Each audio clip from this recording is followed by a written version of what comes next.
Hello, ladies and gentlemen of YouTube, and welcome to another episode of Fanalysis, Star Wars. I'm Rutty4, this is Greyjoy91. Hello. And this is Evan95. Hello. Matt, explain what we're covering today. Today we're talking about the first arc in like the series of comics that would come to be known as like Star Wars Republic, they were Star Wars Republic, right? And these took place sort of like in the prequel era, like around the time of the Phantom Menace. Though sometimes they jump back even further than that in the chronology of the timeline. And around issue 49, 48, something like that, that's when we start becoming the Star Wars Clone Wars comics, which are much more well-known, which are the most popular issues of this series, but it's all the same series. And we're eventually going to cover the entire series, but we decided, just for like completionist sake, to start at the beginning and then just work our way slowly through this. This is Prelude to Rebellion, the first arc, and this is a very weird comic in that it's because of its time. It was published in 98, I think it was. Yeah, it was 98. Either 98 or 99. Something like that, yeah. And I certainly didn't read it then. 98, I was 7, so I mean it's not something that I wasn't like a comic book collector. I was 7. I wasn't very aware of anything, right? And you two you're both a couple years younger than me. Yeah. So I mean, this isn't something that we experienced in real time or like with the rest of the world, really, but it's interesting looking back at it now for what it is, because it's a story that stars Ki-Adi-Mundi. And the reason for that is this is when the Phantom Menace hasn't come out yet. Obviously, that came out in 99. So you're telling a story around a character that is going to be in that movie, kind of like how Boba Fett was originally introduced in that cartoon, like before they act. Like, you remember that, or from the history holiday special. Yeah. So it's like, you have this character that's sort of like telegraphed, like before he actually appears on screen, and in what you can do with him is accordingly going to be Limited in scope. You can't do anything that's going to be scope. too defining of a character in terms of character traits or even just plot requirements, because you don't know what they're going to do with them in the main film, and obviously that takes precedent. And so accordingly, like, you get this character, and I would just imagine like how strange it might have been to get that character like Ki-Adi-Mundi, who he has a strange design. He's got a long head, and all you know about him is that he's a Jedi who's going to be in the Phantom Menace. And when the Phantom Menace comes out, he's got maybe like 3 lines in the movie, maybe. So it's not really. It's like it is like Boba Fett. Yeah, it's just a bizarre thing that like it's just strange. Like the calculus behind it had to be, okay, well, we just need a product. This character looks like a little different. Let's try him. Like you can tell a story about him. It won't wreck my story. Like if Lucas was like, okay, yeah, well, that's very ancillary. It won't mess up my amazing plot that I have. Do whatever you want with him, right? And that it really shows that he couldn't have possibly given them that much direction, because this story, although this changes soon, like almost immediately as we go through this particular series of comics, this one arc, this singular arc, it has more in common with something like the Tales of the Jedi, where it feels like they hadn't quite pinned down what the perception of the Jedi is in this era. What are their rules? What are their customs? How do they operate? You get flashes of it, but I mean, it stands out pretty sharply. And Ki-Adi, it's almost like a well done. It's almost like a preemptive retcon in a way, because like they give him an excuse to be different from all other Jedi, even though I don't think they realized what all Jedi were at the time that they wrote this. How relevant and necessary that kind of exception was, because he is the exception to a lot of rules in the setting, and it worked. Retroactively they were successful with fixing that that inconsistency. But you're right. It definitely limited. Like, it would have been such a fascinating mission statement to receive as a creator, to be told, okay, you can tell whatever story you want within this vaguely aligned kind of set of limitations, and here's like maybe 3 notes of the character, go. because they had his visuals, and maybe they had some of the biological ticks. We don't really know that how much thought was going into that at that time. It's Whether or hard not the to say that, encyclopedias were being prepped and everything at the same period. It's questionable. It's highly questionable, especially because Cereans weren't a thing before him. So you would have like an easier time if they'd said use a Hutt character or something that had been previously established. But yeah, you said fascinating. I agree with you, but I also would have, if I was in those shoes, I would tack on the word daunting as well. I don't necessarily think I wanted that job. It's time we mentioned the writer, I think, who I don't know from the name, whether it's male or female. It's male. Jan, is it male? Yes. Okay. Yeah. Jan or John Stranad. It looks like a kind of a Scandinavian name to me. I'm not sure how to pronounce Jan it. as well. I'm not sure on that one. Jan. So if I butchered that pronunciation, I'm sorry, guys. But in any case, that's the person who wrote this. And for considering the constraints and also just like the vast openness of like what we just said, like I think that he did a fairly good job here. It's a very odd story, and we'll explain as we go, forward. But I don't want odd to translate as bad. It's you know what I mean? The first episode of a TV show where they haven't quite figured out, Yeah. haven't quite found their footing yet. The actors haven't quite gotten comfortable in their roles, so things seem a little off. But it's not bad though. Right. Yeah, no, I agree. It's like a good first episode. It's like a decent first episode of a good TV series. Yeah, it's the good way of putting it, actually, because it's a product of the 90s for one, and the kind of evolution that comics as a genre or a medium rather was going through during that time. It's got a lot of little traits. Well, fortunately, they didn't follow too many 90s comic trends. Thank God. Yeah. It was using some of the things that were staples in the Tales series, because they were clearly drawing on inspiration from that.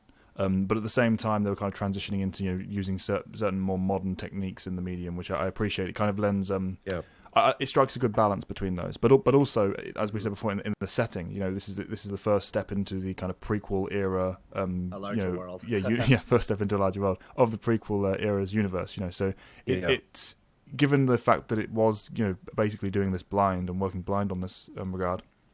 It did a very good job, and I think pilot episode is definitely the right way to look at that, because that's basically what they're doing with those shows as well. Yeah, they're finding their it is feet. still recognizable as this era, like structurally speaking. And again, it doesn't strike us as completely ridiculous. These are mild kind of.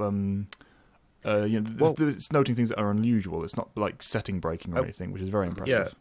Yeah, I have to say that at the end of the day, when we wrap up with this, we'll give our overall thoughts. I'm not sure that I would call this a good story, but that doesn't mean I don't think they did a good job, if you get what I'm saying. Like, I think that they put forward their best effort.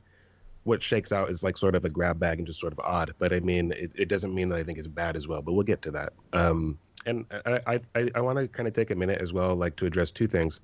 What I said a little bit ago with the Tales of the Jedi example. Tales of the Jedi worked in that vein because of when it came out. I mean, it's like, and also because of the time it represents. It has a free pass to be vastly different from what we see in the films later on. The films came later, so there's that. So it can't have adapted to them because those weren't a thing yet. And B,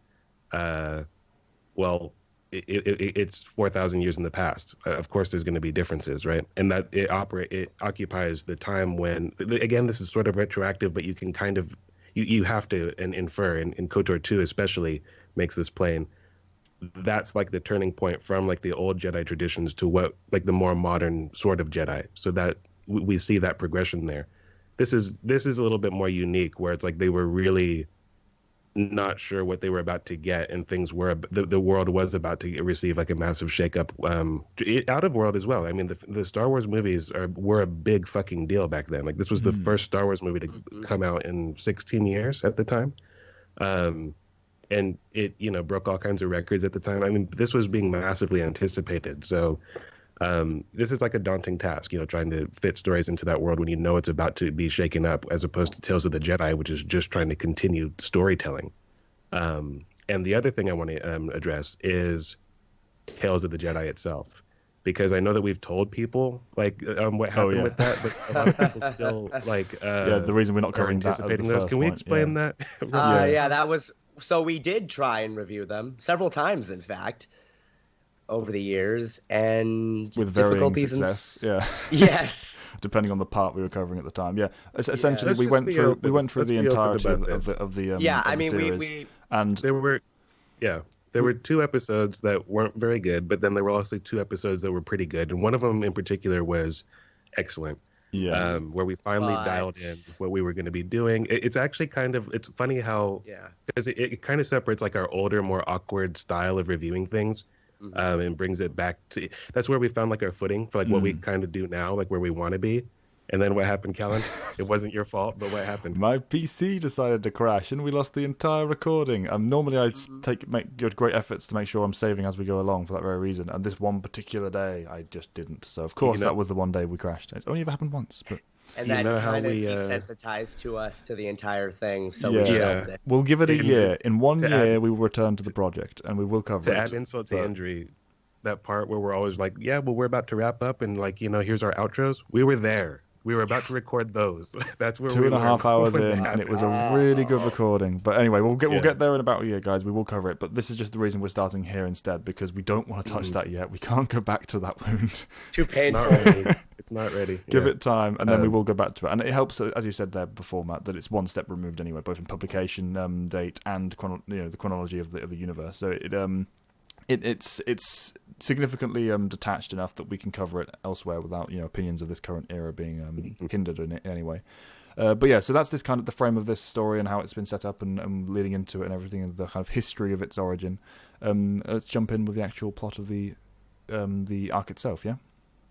Sure. So this entire story takes place on the planet Cerea, which is actually introduced in this story arc, as we mentioned. Yeah, as is the species. I mean, this came out before the film had properly shown what they were. Yeah. So it was a first step. And yet we never see this planet in any of the films. Yes, yeah. Well, it's actually kind of fitting in that regard because as it's established in the story, and it's kind of the introduction of the political situation as well for the plot. The kind of tension and conflict that the story is working around.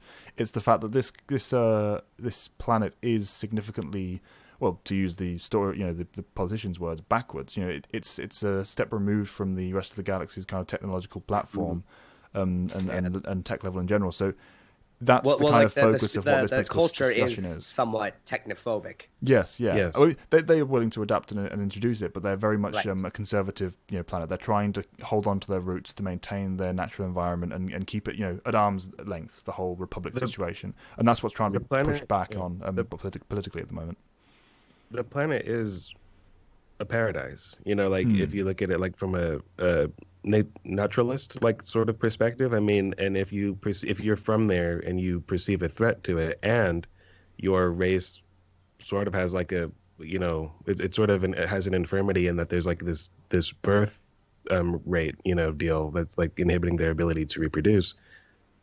It all makes sense as well. Like, I don't know how much thought was put into it, but it might be happy accidents, but it makes sense that this is the culture at this point in time.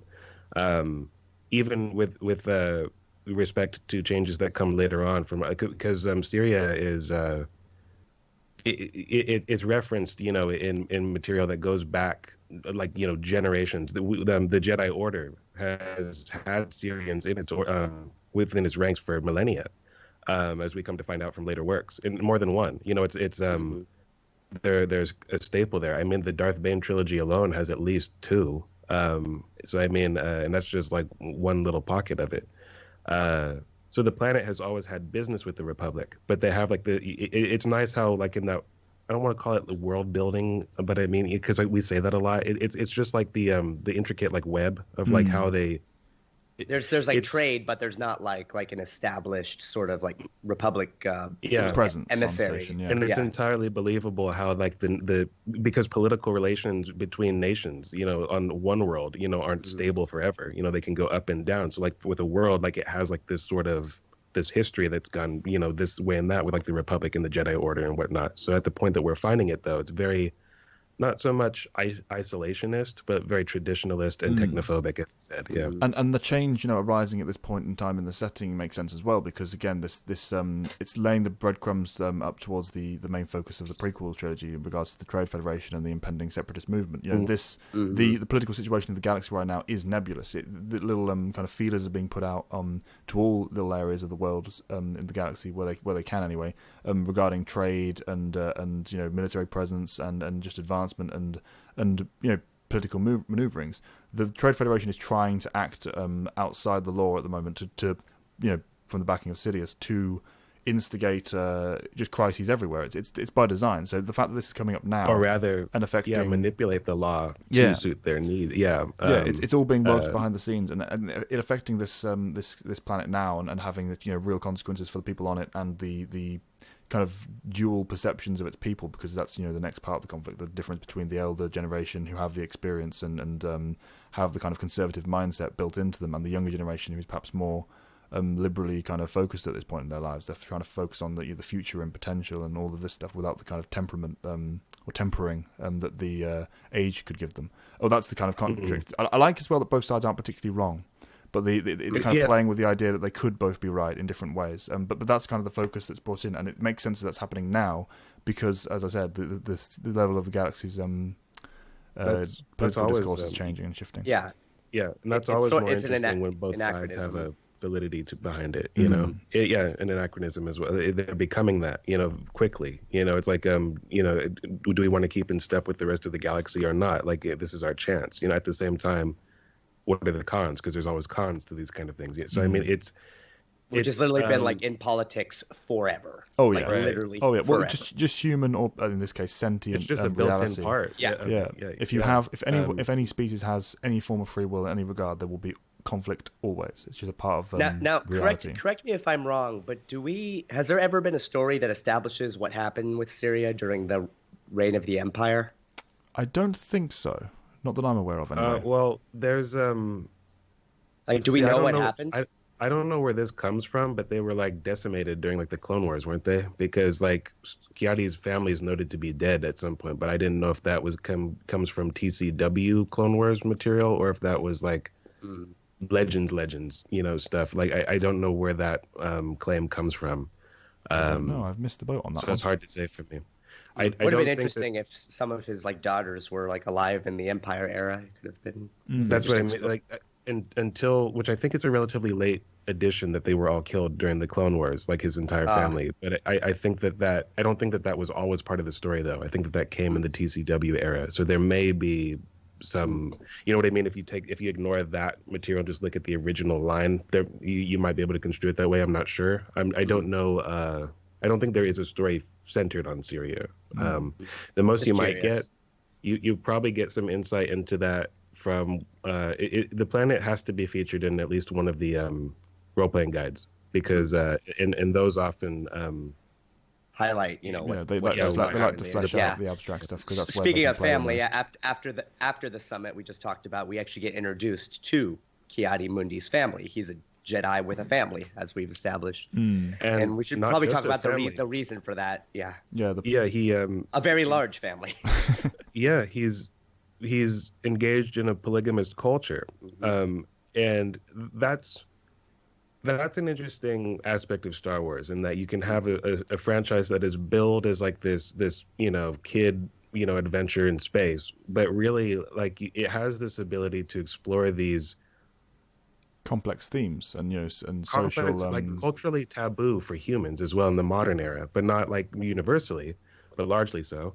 And you can have that be the norm for a race of people, right. and you can analyze it without judging it negatively, like the way that you just kind of would almost be ingrained to, like if you were talking about another human, for example. And there's a reason for it. It's not just polygamist. They have a very low birth rate where only one male for every 20 females is born. So that's why he has to take multiple wives, and that's why it's important to father sons, just because eventually, if not enough are born, he'll be able to. And it's the only reason why he's allowed to marry, being a Jedi. Which is interesting, because if Cerea did embrace more modern technology, they could solve that through cloning. That's another part of it. Yeah, that would. I know that's pretty extreme, but I'm just saying. No, not even cloning. Just general genetic manipulation. That's something that's present in the setting and most high level tech sci-fi discussions in general. Because can Cereans hybrid mate with other species and reproduce? I don't think it's ever set up. It's we know that so many species can do that, but I don't think it's really highlighted which definitely can outside of isolated instances. Well, some of the some of the species guides do highlight which ones can and can't. Yeah, there are some instances, but I don't think it's covered with Cerean biology. But yeah, it reminds me of with the Honor Harrington series, the situation on Grayson. It's similar. There are other examples of this in science fiction and obviously science fantasy in Star Wars case, where they address this kind of cultural relationship, but even just based on biology, because it's a sort of natural thing that comes up. And this particular instance where you're talking about the whole introduction of the technology to the world could be beneficial for them in this regard.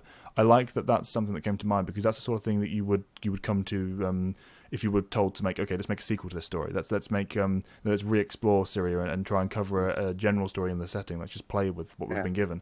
That's the strength. Especially like maybe after the introduction of Camino, precisely, there are different ways you can play it. It's the wonder of world building in such a large setting, in such a large playground. You can play with these things, and it's the strength of the EU. And it would be heavily stigmatized by the inhabitants anyway. Right. So there would be an obvious, conflict. I mean, that happens today in the modern era. I mean, there are people that don't want to vaccinate their children. There are people that, you know what I mean? Like there are all kinds of things here on Earth that you can explore those stories in even more wild detail, because you would have different variants of opinion for different reasons that don't even exist here. And that to me that's what I really love about the Star Wars setting, because once your brain starts firing on all those cylinders and you start playing with all those different characters and species and just circumstances and all that possibility, the films, as iconic and great as the originals at least are, with good reason, they're just one story. It's like the setting is what I love about Star Wars. That's what I like about returning to these things. That's why I'm ultimately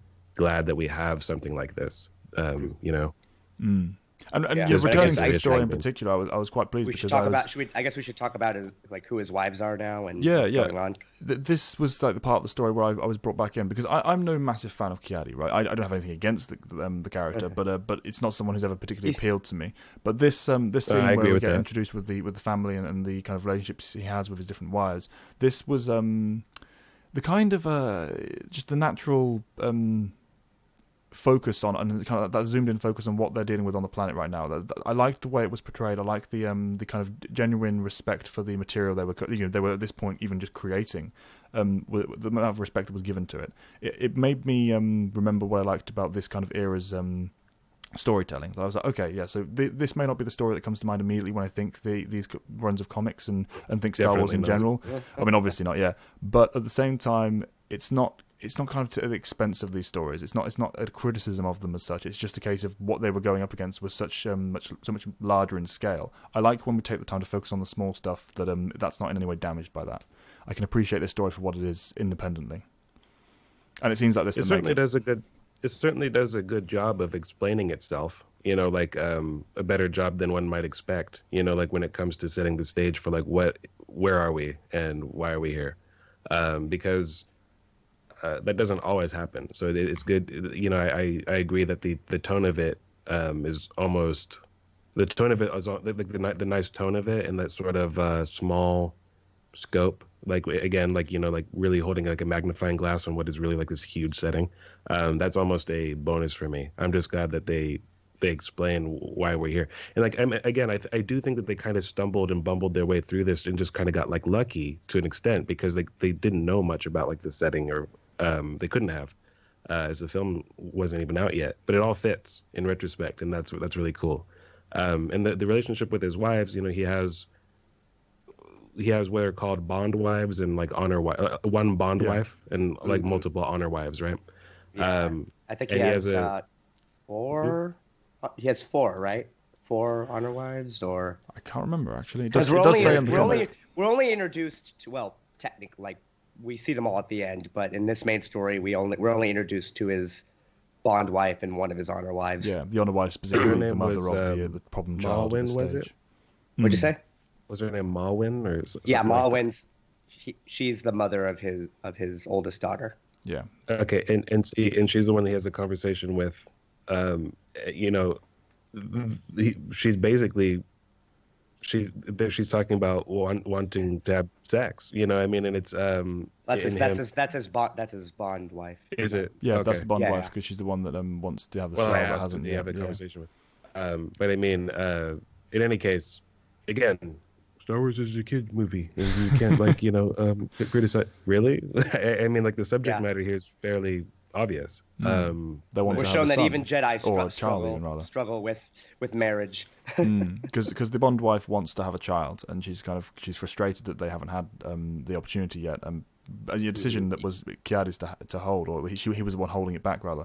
And we get an exploration of why that is later on in the story, which I very much enjoy. It takes the time to later on, like in immediately, basically. So we'll talk about it now. Then we get the reason for that in that Ki-Adi's afraid. Before we do that, we should say that his daughter's basically like the issue is like she's basically being a teenager, and there's conflict, which is what sets us up to the next sequence. Yeah, it's fine. She's the personal face on the political, backdrop to this conflict. She's the one we're focusing on, and the perspective of the people who.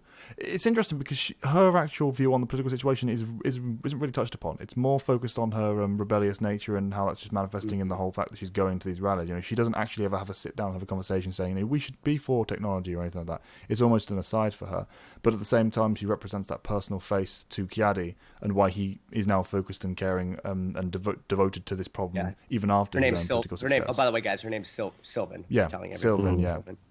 And he's given he's asked by his wife to go and look out for her and try and find her and where she's gone because she's not returned for a while, and both of them are worried. And it's en route to that situation that we get the exploration of why he hasn't agreed to have a child with his Bond wife. And I enjoy the undertone of he doesn't beat you over the nose with it, but the reason he doesn't want to have another one is because he's afraid. He's afraid that it won't be a son, and his expressed disappointment will be picked up by his Bond wife because she's slightly in tune with the Force, but more importantly, I think she knows him well enough. Like he can keep that disappointment from the other wives who are less close to him. The honor wives. The strength of the relationship adds to the pressure. Yeah, and it's a very human fear.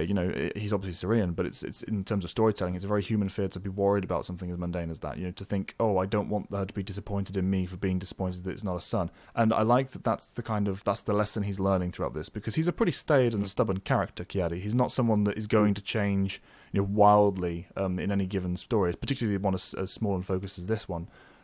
So having that kind of undercurrent of I'm afraid, which is naturally a good thing to bring up for a Jedi in the first place, in terms of the dark side and the undertones and stuff in the back of your mind carried over from that.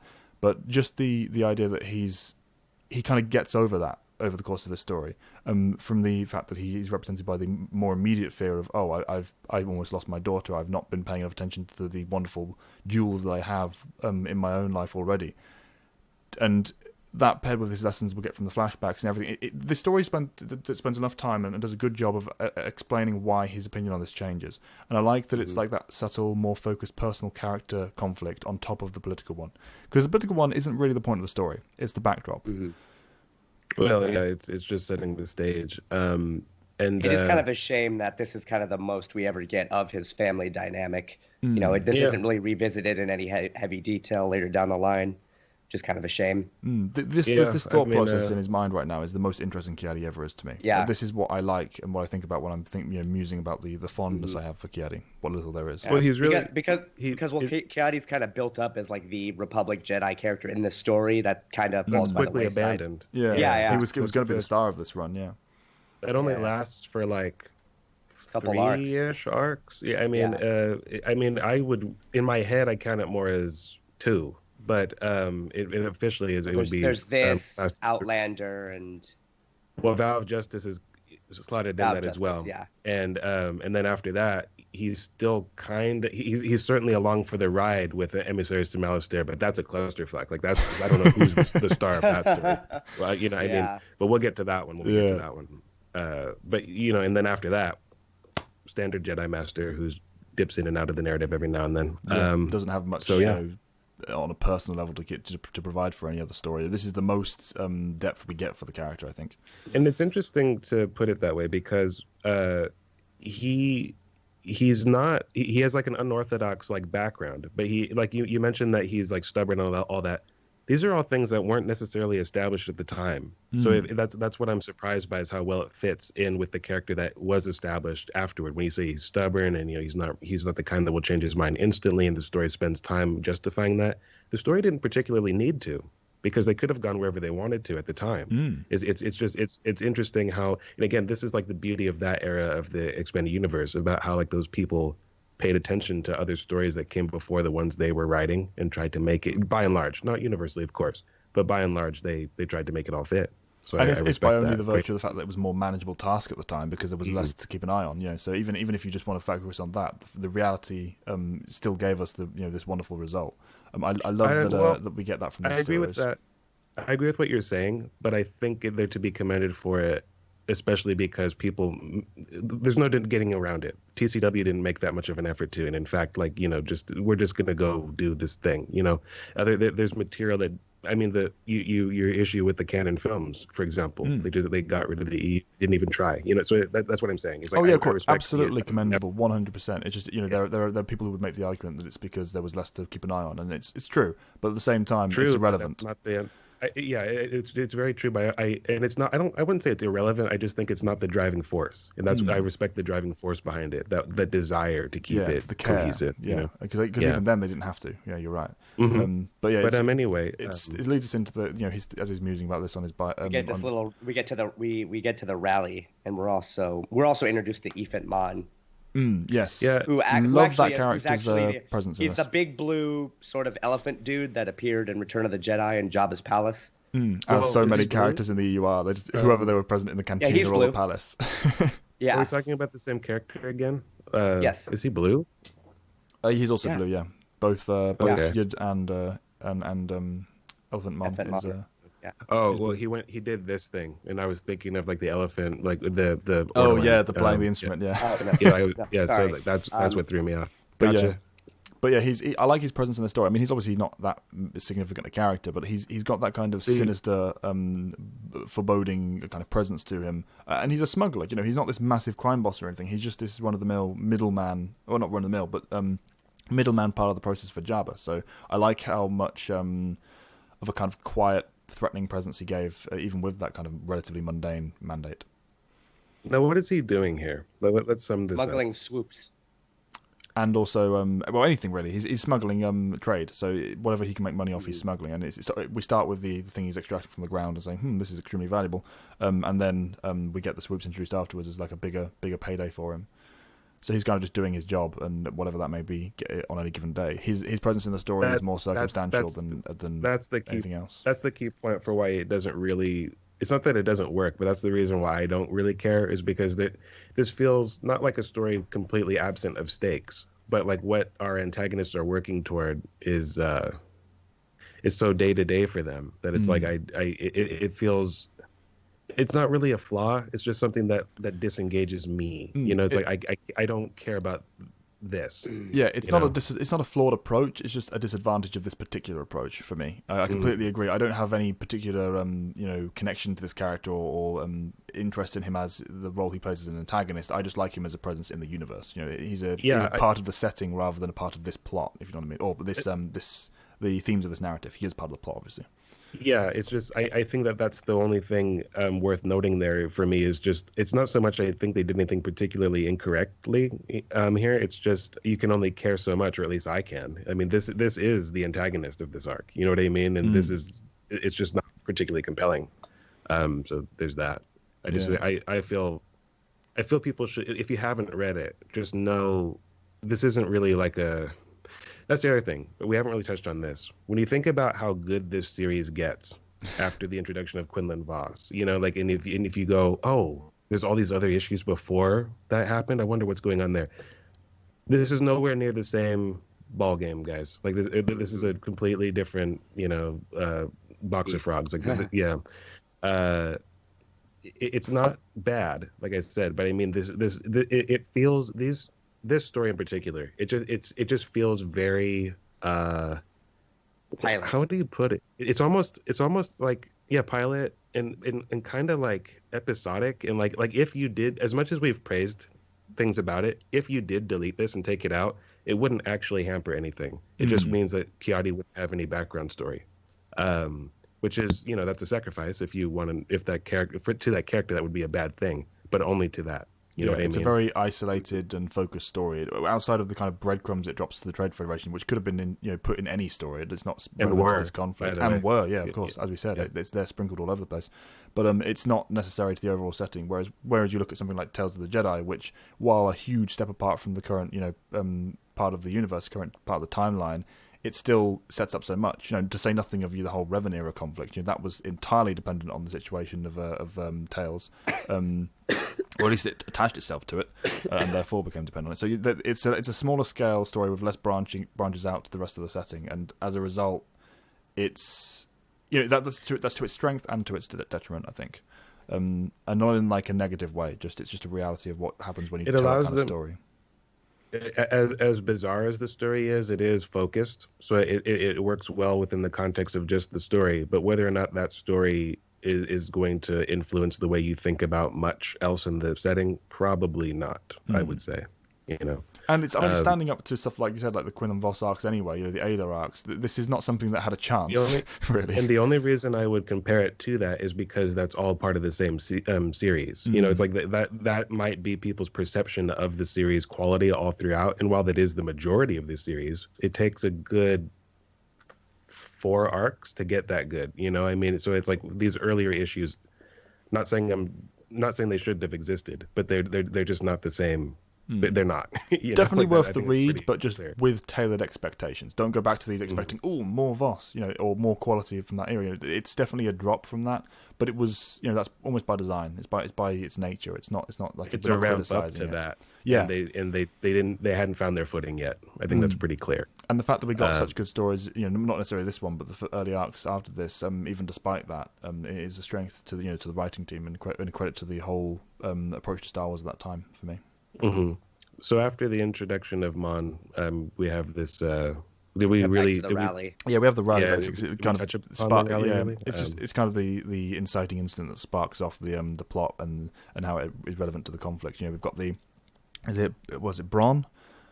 Yeah. He's kind of trying to stir up the populace and the young among the populace in particular into kind of driving forward and putting pressure on the elders to force change to the decision they'd made. Yeah, force reform to the decision they'd already made, thanks to Ki-Adi's input earlier in the day.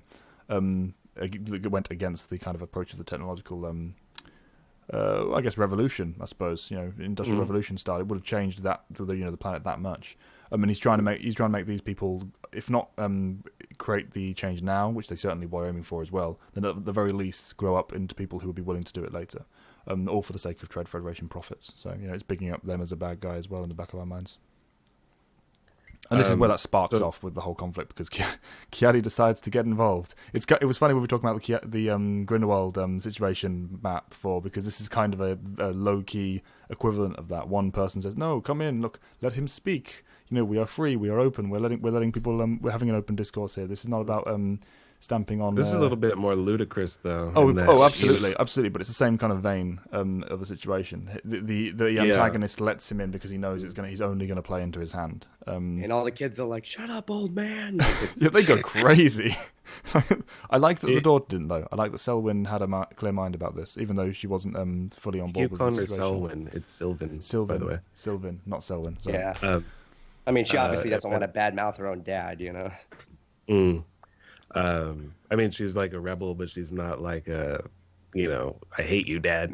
She's not like it's not that kind of relationship. And I like how you brought up earlier that it's tied to that teen rebelliousness. It's not so much that she is like this is my stance in the world, finding herself, and she's kind of fallen in with the bad crowd. Yeah, it's cool how like that larger political story is used, but because we talked about how it's like Ki-Adi's reason for being invested, but it's also like it's the only reason she is invested is because like it's an easy way to fall out of step with my dad and rebel, to go like in this mode. It's really got nothing to do with her, you mentioned, Callan, that the story doesn't really present her philosophy. It didn't really need to, because at the end of the day, I don't think her decisions were based on that perspective. It's not her political perspective; it's just her personal. I want to rebel, and this is the very clear, demonstrable way to do that. It's the the opposition to my father's conservatism, and all that jazz. And then we have well, let's just talk about the incident, shall we? Like the big thing. Yeah. This so weapon is is your life, Madge, right? who's kind of Somehow Ki-Adi manages to let some punk teenager take his lightsaber, which is a slight check against the Jedi Knight. Yeah, this I would say that's why I said this is a bit ludicrous, because I mean, this is a thing that's overused throughout the series for me. Is like Jedi losing their lightsabers all the time. I don't like that, but I mean as often as it happens, But this seems like this just should not be a thing that happened. Like I mean, there's no way that even like a Padawan should have had this happen to them in this context. And it goes south so extremely and immediately. He's like, oh, what's this? Instantly kills one of his fellow crowd members, and Ki-Adi lets it happen. Ki-Adi didn't knock them off and force grip it back. Even if he had lost it, he didn't react. He just watches this happen. Well, I guess this is happening then. He's got my lightsaber. And if you've heard about the Jedi, whether you live on Earth or in universe, you probably know only two things about them. They claim to be able to use the Force, and they have laser swords. What do you think that button does? I mean... And he knows what it is. He knows what it is because he mentions it, doesn't he? He says, "Oh, he's wanted me one of these." And so he just immediately stabs someone with it, like not intentionally, obviously, but the ignition is very clearly pointed in the direction of someone who's close by. Just maybe put like an ounce of thought into I mean, it is. I guess it is kind of a nice way to showcase how dangerous a lightsaber can be in the hands of someone who doesn't know how to use it properly. But this is a little overkill. You're right. There's a story there, but this isn't it. This is not the way to present that. You're both very correct. Having said that, though, Evan, I would love to see that kind of story told in the Star Wars universe. That's another example of a small scale thing that could have been played up to have a lot of drama and a lot of significance on like a miniature scope for any story. Also, I think since this is our first introduction to Ki-Adi's lightsaber, I think it's worth mentioning that his saber is purple in this story. Kind of goes with another aspect of this era. They haven't quite. Saber colors were a bit more diverse in these days. I mean, they haven't quite settled. Well. Yeah, they haven't quite settled on who they want to have what color, and also they haven't been given the mandate. mandate. wasn't really a thing. Wasn't even a thing back at this point. And they haven't been given the mandate of nope, all Jedi must have blue or green by Lucas at this point. Or if they had, they were clearly ignoring it. So. Well, I mean, it eventually becomes ignored anyway. I mean, like even in like the mainstream source, but like I mean, Ahsoka's got like a yellow blade, right? I mean, so there's things like that. Sanube has a white saber. Yeah, it's just a white saber. It's a white that's saber. What it is. No, I know, but instead of lightsaber, white saber. It's a white saber. But yeah, the it's a stupid idea, so that's why it's ignored, and I have no problem with it doing. But it's just funny to note that, like you said, even regardless of the fact that they are different colours than blue and green, they haven't quite settled on who they want to have what at this point, because this entire era has people changing lightsabers to colours as though they're just choosing their cloak for the day. Samuel L. Jackson wanted purple. Yeah, okay. I mean, it looked like in the behind the scenes material that he just like cornered him, like with like his hand like on like it's like a school bully. So what color is my lightsaber? Well, there's blue and green. I want purple. You can have purple. Like that's kind of like the tone of the conversation. It's like, all right, cool. All right, it's like looking up at Samuel Jackson. Yeah, it's just like so he doesn't care. I mean, it just feels like he doesn't. It's just arbitrary, Lucas, like usual. Yeah. What are you talking about anyway, Matt? It's the concordance of fealty. It makes perfect sense in setting, anyway.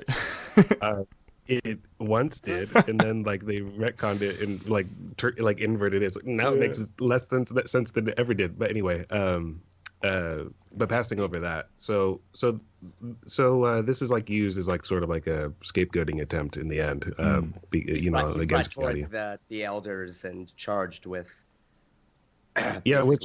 Which could have gone somewhere more interesting for me, but he's immediately exonerated. Yeah. So like it's not particularly wrong, but in terms of tension, it's now gone in that aspect.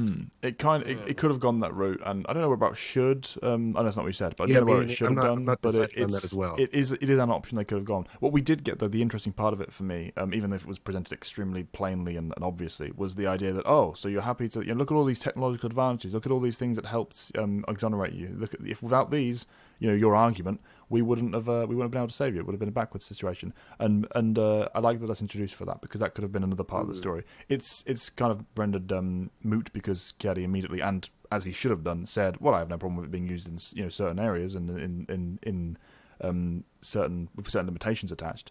I mean, that makes sense just from the fact that he's been off planet. He has flown and grown up on Coruscant, so flown to and grown up on it. So it makes sense that he's willing to embrace some aspects of technology.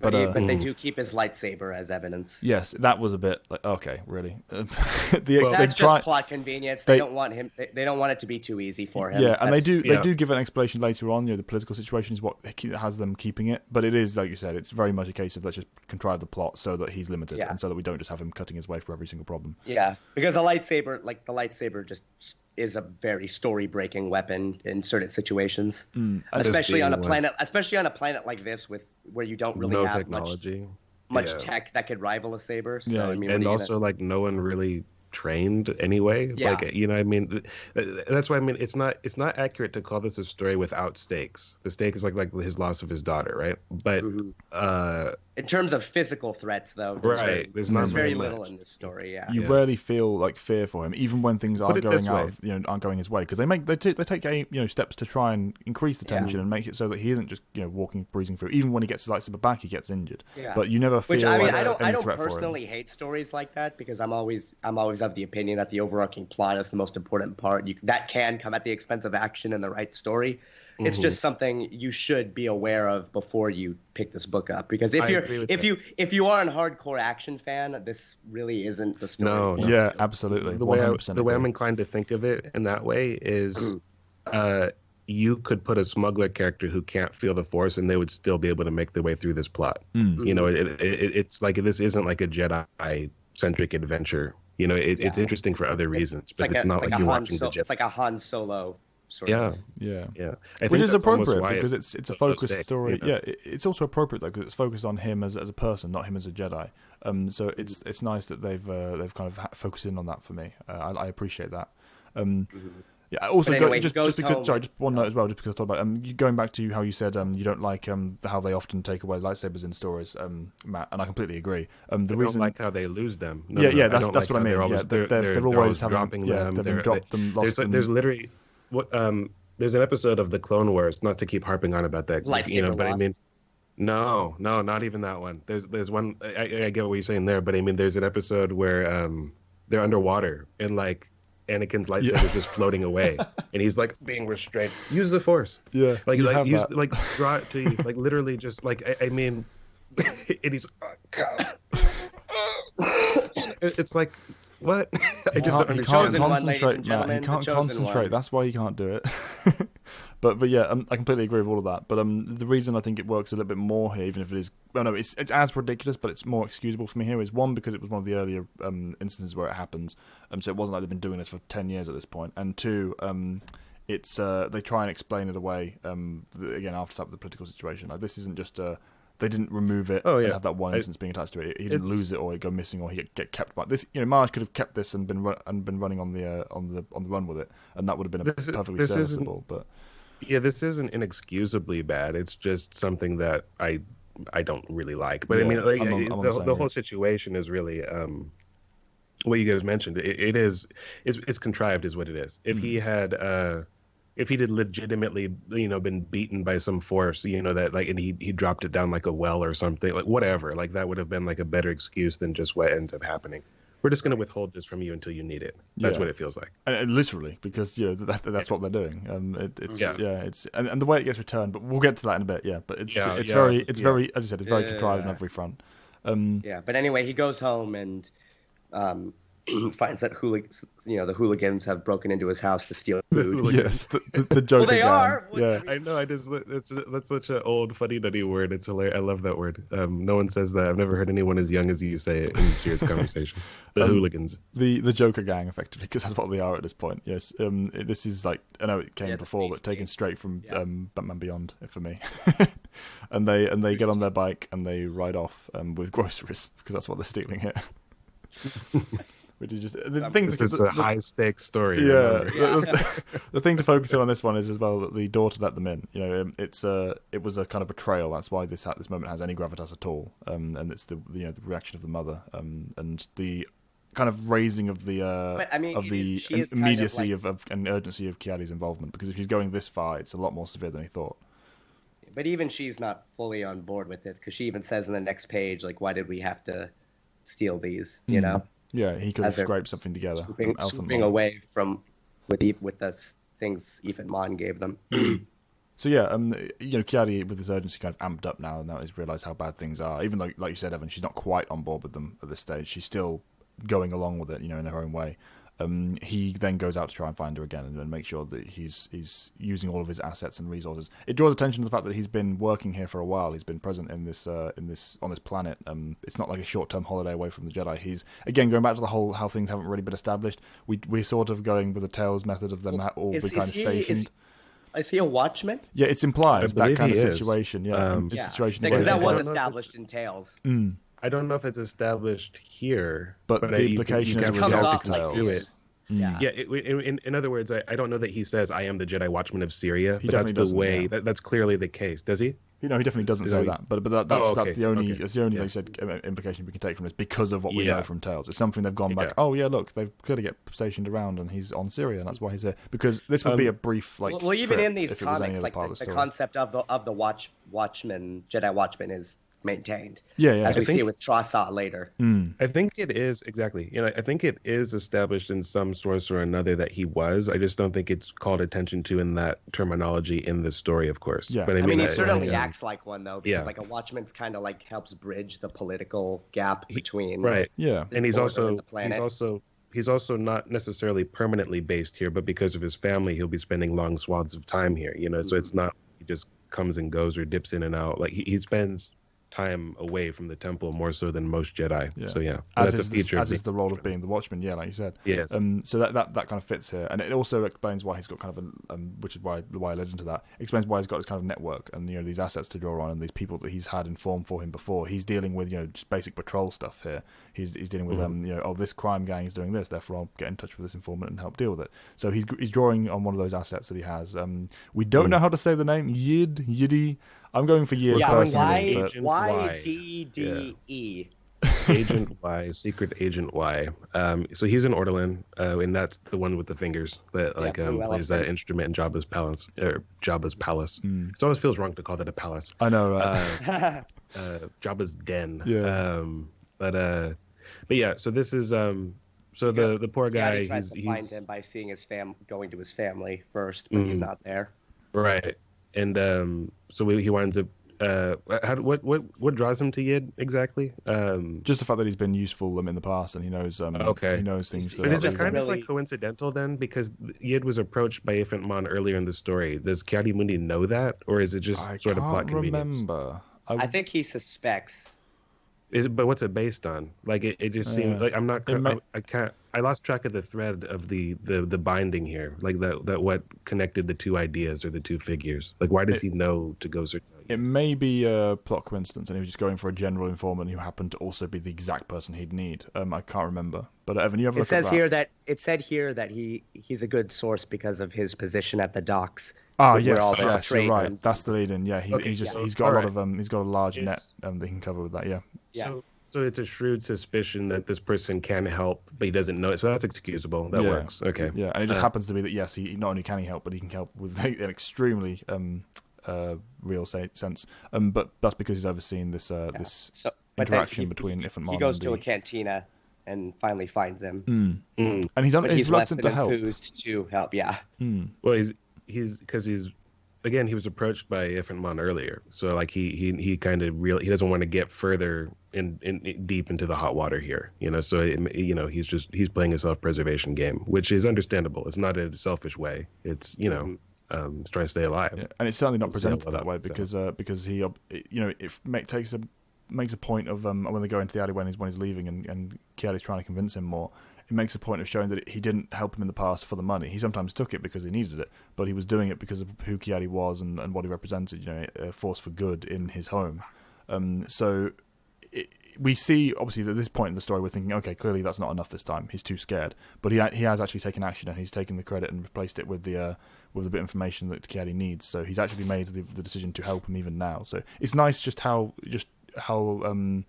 I mean, this is mentioned by Yoda as well, from Ki-Adi's perspective. It's nice how the common person can be a source of great good for the galaxy. I like that they focus on that. It helps endear us to this person, despite the fact that he has like 3 pages of coverage.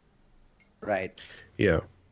So Ki-Adi tries kinda to nice how bribe they him weave in. with some money, but he crumples it up and allegedly throws it back at Ki-Adi. Yeah. We'll get to that later. And then he storms out of the bar. And then we get our first really big action scene.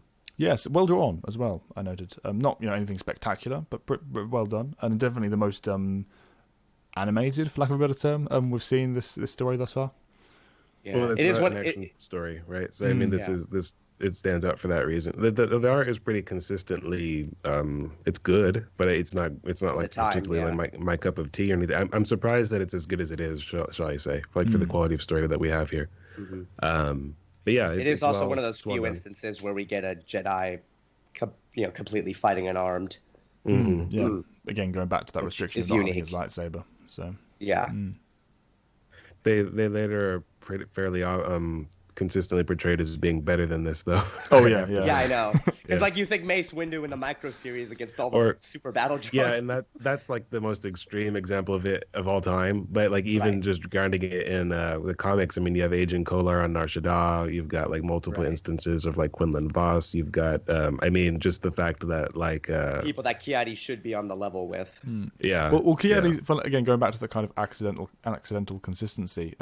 Ki-Adi's always been portrayed as a little bit more straightforward in his approach in general. So him being more brute force, kind of simple martial artist rather than intricate, I can dodge every single move you throw at me type. It kind of fits.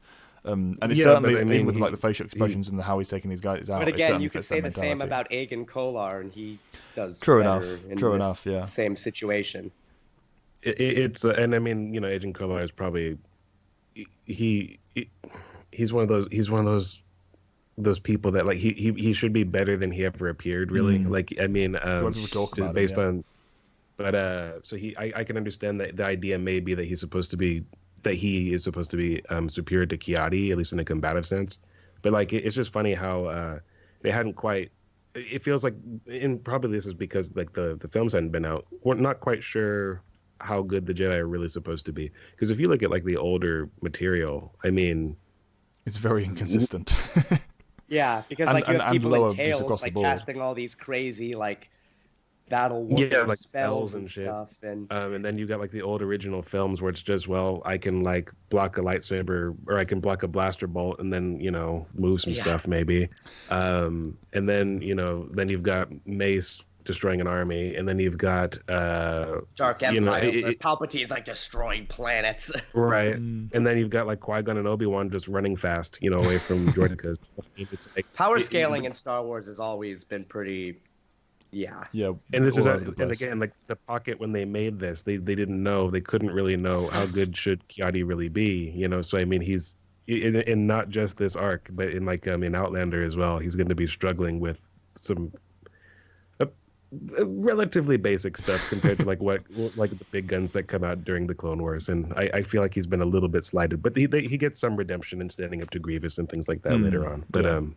But they're kind of only really working with the films for this kind of thing. I think like they'll be go, okay, what can they do? Well, I remember from the film, Luke could do flips, and Luke could did this and that. So that's kind of the context. I forget it. It's funny looking back at it, but I certainly don't fault it. Oh, for sure. At the time, for sure. Yeah, it's just an amusing consequence of the time. So during this struggle, he manages to repel the thugs, but Agent Y is shot and killed. Yes, unfortunately. I love the way he takes the time to explain that it was a low yield at close range as well. I don't know why, but it kind of just added a nice little bit of detective touch to the situation. Where Ki-Adi's like, okay, how did this happen? And this, that kind of thing. You finally brought up the word, and I forgot to mention that earlier, that's where the story starts taking on this more cagey sort of noir. It does become that sort of sleuth, detective story. And it wasn't really billed as that. Like, you don't really see it building up to that point when you first read the earlier issues, but it settles, and that's where it's not to say that I think it should have been telegraphed more, but this is where it starts becoming more investing to me, or more engaging to me personally. Certainly in relation to plot, I completely agree. This is when the actual stuff that matters to the overall story kicks in. I'm on board with the characters at this point, but ultimately they're just it's just characters being characters. There's no driving force until this point. the setup is just that to me. It's like I don't really care about it. It's interesting in an academic sense, or in a, it's like, oh, that's nice to know. But it's not like something I really care about. Like this is the part where I'm going, oh, this is interesting. Like if I had been reading it at the time, I think, okay, now I'm interested. I wonder what this character. Well, I would be wondering, what's this character going to do on screen? I would be massively disappointed, of course. But like, what about the droid attack on the Wookiees?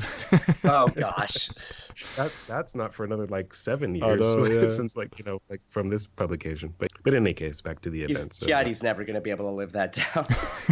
Poor guy. No, he says that and then dies the way he does, like in the same film. So he'll never live down the combination of that. That's for damn sure. Yeah. And it's not. I don't we fault feel him you, for Ki-Adi dying fans. Yeah, I don't fault him for dying. That it's just the way it looks. Where it's, it's like, oh my god, he's having a seizure. It's a lot more. It's a lot more comical than the Alias Akira heartbreaking moment where they're just going overboard on that. Could you stop firing, guys? You're supposed to be friends. But she fell before she was shot. I swear she did. I know. Yeah. Yeah. In any case, yeah, we cut back to. We have a brief interlude with his daughter, getting back to home base, I guess you could say, and then he himself returns home as well. Yes. Bringing in that first flashback as well. He's got that. Oh, it was a bad day. Yes, it was a very bad day. And he gets the first flashback to Yoda because he's obviously his pupil. He's a pupil of Yoda. He's one of his students and one of his Padawans. So which is it's something nice. unique.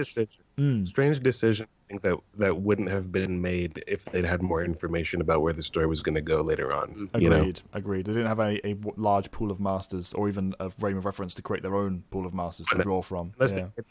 Unless they made their own, it would be obviously, of course, Yoda would. For 900 years have I trained Jedi. Yeah.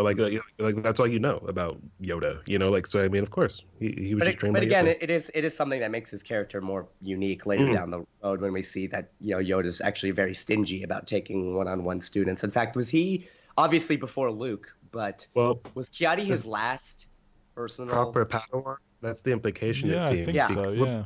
And that's because he's young. Because he's the same age as Qui-Gon Jinn, who's obviously way younger than Dooku. Well, no, that's the thing. Qui-Gon and Dooku are only 10 years apart, I believe. Really? Yeah, it's a strange because I could have sworn they were further than that. But Qui-Gon and Ki-Adi are born in 92 BBY. Dooku, I think, was born 102 BBY. What? It's again inconsistency sometimes. I'm not sure if that causes an actual problem, but it definitely does read a bit weirdly. Because I always put him. Obviously, he's younger, but I always put him. Wait, who? Wait, it seems like an oversight. Callum, when you say he, who do you mean? Sorry, I was talking about Dooku. I think in relation to Tholm and no, they're Kuro. They're older. Who are slightly? That's what I'm saying. Older. That's what I'm saying. He's younger than them, but that kind of closer to that range. Yeah, 102 BBY for Dooku. I think it's an oversight that they made Qui-Gon that old because it's possible for there to be a difference there, but that's sort of that's closer in age than even Obi-Wan and Anakin are, and that doesn't really fit my idea of what Qui-Gon and Dooku had been. Yeah, especially when you look at the very few stories we have of them together. And it also doesn't really fit with the idea that so, I mean it. In an ironic sense, it makes more sense once you introduce Thames Cerulean into the mix, which but I mean the idea that because Ki-Adi is only 10 years younger than Dooku, like for Yoda to transition from Dooku to Yoda, you know what I mean? It just doesn't. Yeah. I'd rather not. I'm that's kind of like I'm doing like what Antoine does when I'm playing devil's advocate. I'm just mentioning the other side, but it's not one that I necessarily like. But it is true that kind of make a little bit more sense, even though I'd rather have been written. It is a real but factor. Either way, I mean, but it is implied that Ki-Adi was his last, from the ground up. I always thought apprentice. It's like when I was younger, and there are a couple comments. Like I always construed it that he would have trained Mace, but I know that's not true in canon. Not that I care about canon, and it's also never actually outright said. The only student that we know is Trassa. That's the way that it's put. But it's more like a teacher, though. She doesn't come out. Wait, yeah, because Mace is younger than. Wait. Mace is younger than he's 72 BBY, so he's 20 years younger than Qui-Gon is. And wow. Which you always kind of forget, only because he was so young when he rose to the mastery level, and even the he's like 20 something when he's on the council. Yeah, like, he was the youngest before Anakin. Yeah, and I don't remember if they give an exact age, but he had to be hovering around my age. Like I'm 27, he had to be give or take like within a year of that when he went to the council. Yeah, but in any case, officially speaking, Ki-Adi was Yoda's last form. And I like the lessons we see. Obviously, this isn't the main one. Our favorite, I think, comes in the middle of the three. But this is a nice one where you get that kind of It's a nice snapshot into their relationship. You know, Yoda is he's clearly invested, obviously, and is connected to his Padawan. But it's more about the lesson, focusing on the lesson itself and how it's relevant to this particular moment in Ki-Adi's life. He's calling back on this for a reason. You know, bad day. Focus on Jedi training. Oh, look, I have not only just the general training alone, but also this particular moment with Yoda, my master, to call on. So it's not just a flashback out of the blue because, let's talk about Jedi training. It actually fits the mood of the scene, the moment in the plot, all that jazz. Mm-hmm. Yeah, it's nice how they weave those in. And then it cuts back where he finds the note. That, he hands the credit, quote unquote, to his wife, and he's like, "This isn't a credit. This is a piece of paper with a name on." His face when he realizes, like, yeah, it's a bit weird. It's like, what? Yeah. Well, it's kind of nice as like the game's afoot. Again, like we can. I'm not. This is like the end of like a TV show episode. It's like yes, very next much. Time. Like it sets up the plot of the next one. It really feels like that. Very much so, and you even get like the Simba, you have forgotten Cloud in the background with Yid or Agent Y, whatever you want to call him. It's like last good deed from a very great friend. Can you imagine if that guy had like used the Force to smite the Jedi tree? Like I've come back from the dead, because we fuck the rules, But anyway. But yeah, so I very much agree that, Evan. It's a nice close to that, and it leads obviously into the next thing where he's back on. As you said, the game is afoot again. Yeah, he's back on the chase. So we cut to street racing and all the fun that entails.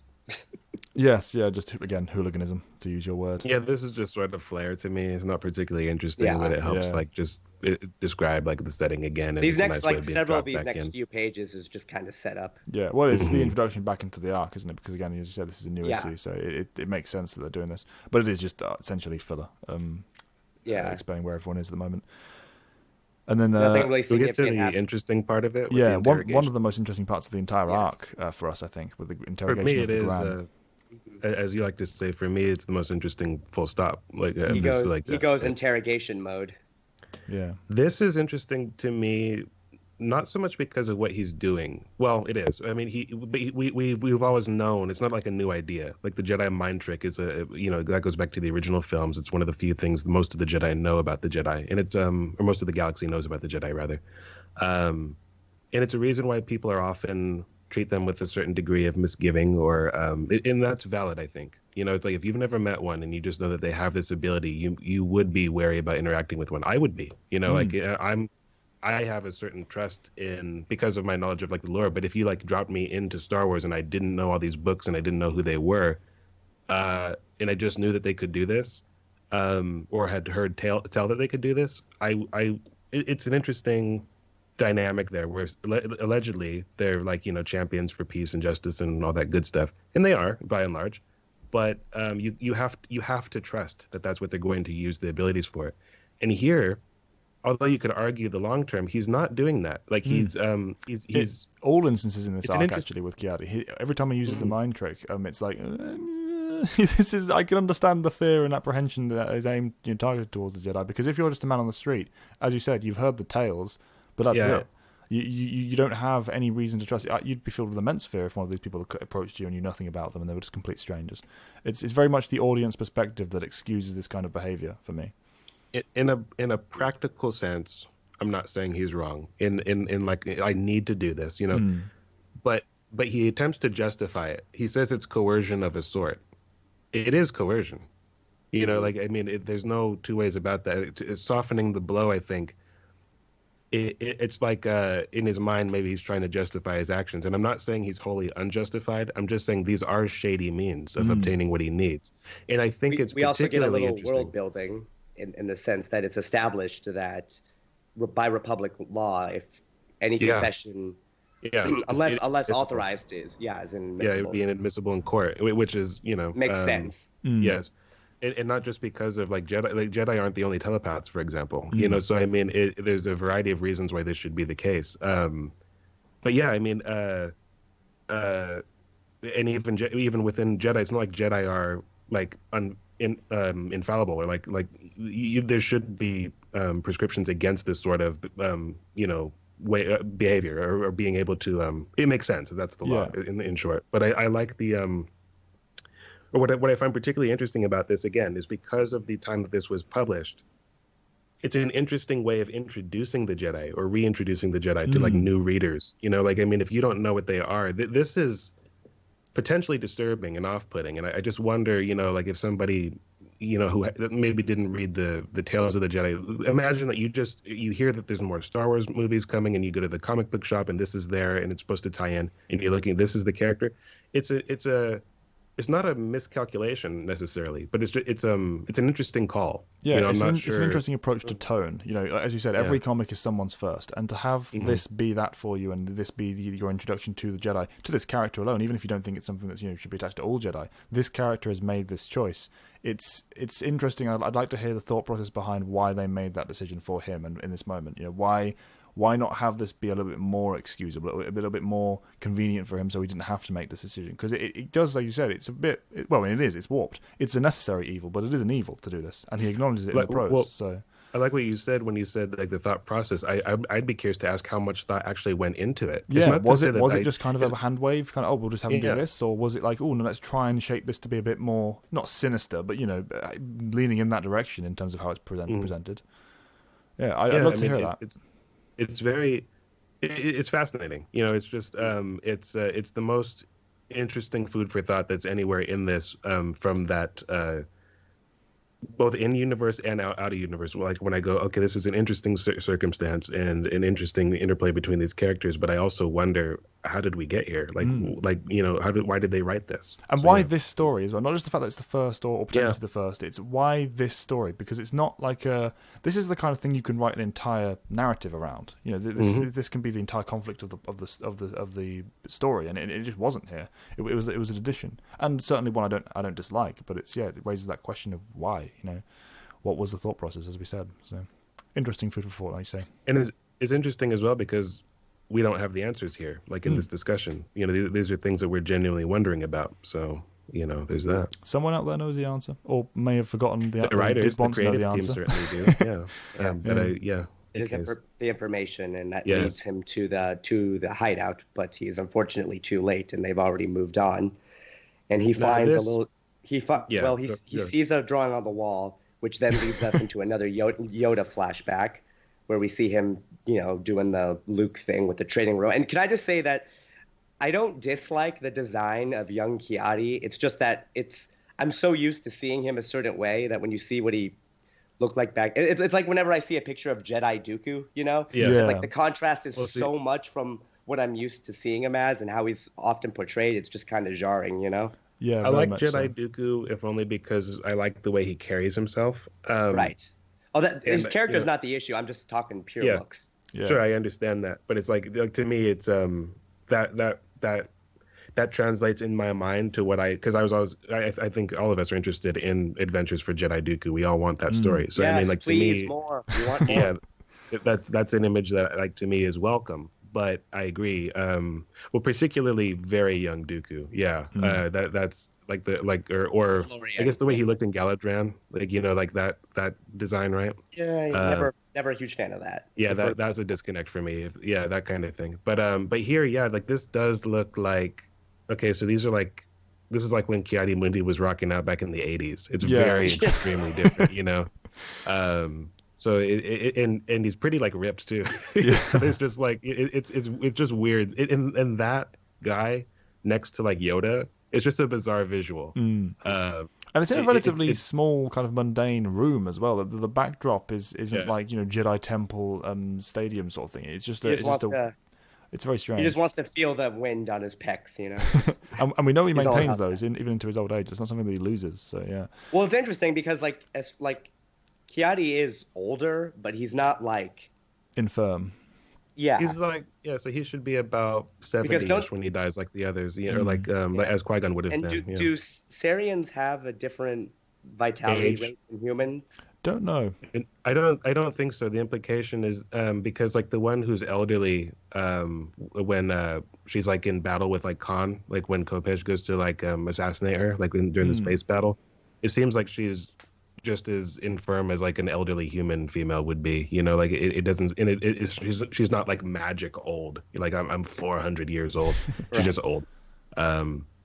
So I think not. I think that they are fairly comparable to humans outside of the obvious biological differences, but in lifespan, Yeah. I think it's comparable. This is my favorite of the flashbacks though in the story, because I like it's a very apt lesson. And it's relevant to the present, but also just, or at least a little bit more forced than the other examples, but it's still relevant to an extent. But I like that this is a very Yoda's lesson. This is something that I can see being straight out of Dark Rendezvous if they chose to put it in there. It really fits his character. You watch your blind spot. I don't have a blind spot, and it's that situation where he's right. Practically speaking, he hasn't got a blind spot in this situation, except meta. Taking it into the meta kind of field of philosophy. Yeah, he does, because he didn't even remotely address the possibility that Yoda might strike him, and it's a valid lesson, and I really like that kind of Yoda take on it. Yeah, it's I like that you call it like a dark rendezvous, because like he's doing what he was doing with Luke, but he's not been like mentally and physically, or like mentally or spiritually rather, brought down by like the darkness of the galaxy. He's still got that. He's old classic Yoda, but with a sunnier disposition. And I like that. That's the reason why I so love his portrayal in Dark Rendezvous. Yeah. He's fun to be around while still being that original old sage. Yeah, he's more like. And we will get to that book eventually, by the way. Oh yes, absolutely. We're not doing that. That's one of my favorite Star Wars books of all time.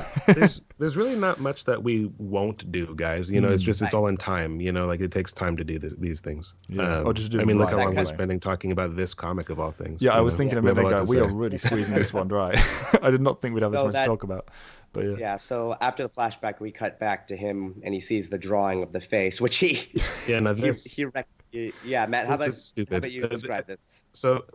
So what this is like, I understand the idea here, but here's what would make more sense to me, right? If Sylvan had a tattoo or something that was unique in design, and she scrawled that on the the wall, like to show that she'd been here as like a cryptic clue to her father, I buy that. What we see here instead is she once drew him a picture, like years ago, like when she was like a little kid. And she drew the same picture, and he's now really on the wall, and he recognizes that Sylvan was here, and he's lamenting like his failure as a father. And I'm going, would you really remember every random drawing your child did and like that you tacked up on the refrigerator? Like that's the level of what this is. Yeah, it's not impossible, but it's so forced and like really. And it's not like he's not doing like a Quinlan Voss thing where he's that's another inbuilt excuse, is if he had what's it called? Technometry? No, that's not it. Sorry, that's completely wrong. No, that's not it. Oh, is it? No. What's his psychometry is what it is. Yeah, but he doesn't do that. He does not. No. And he didn't even need to go that far. Just feeling the presence of his daughter around. It could have been more general forceabilities as well. That's true as well. There's multiple other ways of it. There's at least 3 ways that we've just come up with over the course, like the last minute of discussion, that would have been more natural or just less contrived. It's just so obviously it's bizarre. It's like it comes to me across like a decision that was made. I have to move my story along. I don't know what to do. I have a due date right now.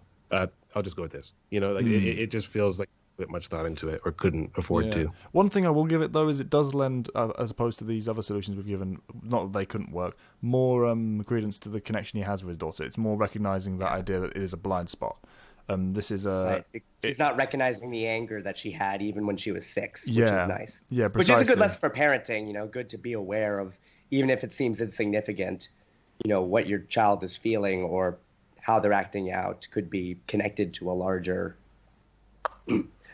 something, a larger feeling. So and while I completely agree, and I like that. That's a cool kind of element of the story to play with, but it just, again, it adds kind of a question of why is she scrawling, angry faces that she drew when she was 6 on a wall in a den with her friends right behind her. This is kind of it's a weird situation that even outside of the contrivance doesn't really fit. And it just stands out considering the rest, because the rest of the story is pretty well maintained and self-contained and consistent. It makes sense. This is one of those outliers where it's like, okay, this is weird. This is pushing the boundaries of believability for me. Mm-hmm. Majorly. But after that little revelation, he gets attacked by a pretty radical-looking droid. Mm-hmm. And we get our next stands out as like really strange in the context of this artwork. Like that's in it's very striking even in this story. It's cool. But it almost doesn't look Star Wars to me, to be honest. Yeah, completely agree. I thought I couldn't remember what this was reminding me of, but it reminded me of something. It may have been simply Robot Wars, actually, with the kind of overarching shoulder design of whatever. But yeah. But then we get our Good Samaritan moment, Callan. Yeah. This guy is dedicated to his job. He's like, I have to give you this, otherwise I might be fired. And it's like, get some perspective, man. You could be murdered right now. Especially when he obviously doesn't know what he's holding, otherwise he would have led with that. But especially when, in terms of the narrative, he's holding the one thing that would save them pretty much instantly. Yeah. So, it's just a weird moment. Give it to him until they go into the sewer. Yeah, so they escape and goes down a corner and he gives it to him. But yeah, it's just a weird way for it to play out. His saber and Ki-Adi defeats the droid, but then he collapses, and then we cut to him in a Bacta-tank. Yeah, and I think it stands out that moment as well because for some reason. Yeah, that happens all the time. They switch that around literally.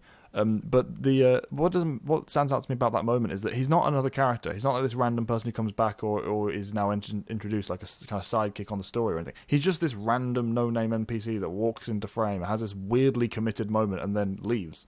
It's bizarre. But yeah, then like you said, goes to the medical treatment. Another mention of the you'll use technology when it's convenient kind of idea, because that's pretty much all that guy does in the background. He just complains about the tech being used, and that leads to the recovery time that helps reintroduce the tensions of the political situation going on outside. Because while Ki-Adi is recovering, the situation is getting progressively worse on the planet.